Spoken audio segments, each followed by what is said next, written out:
பகுதியில் அமைந்துள்ள கருணாகரன் தனியார் ஆயில் மில்லில் மின்கசிவால் திடீரென்று தீ விபத்து. இதில் இன்று இரவு 10க்கும் மேற்பட்ட தொழிலாளர்கள் பணியில் ஈடுபட்டு வந்தனர்.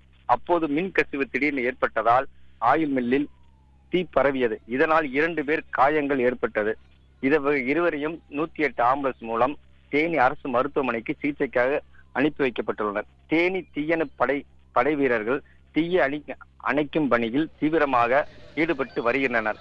தீ காட்டு தீ போல் எரிந்து வருவதால் இன்றும் தீயை அணைக்க முடியாமல் ஆண்டிப்பட்டி பெரியகுளம் பகுதியிலிருந்து தீயணைப்பு படை வீரர்களை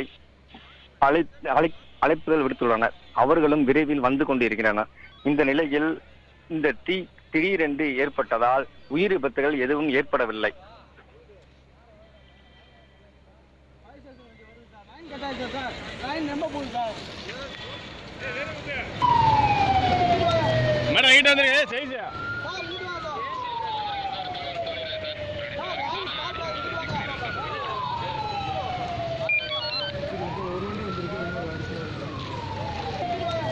மேடம்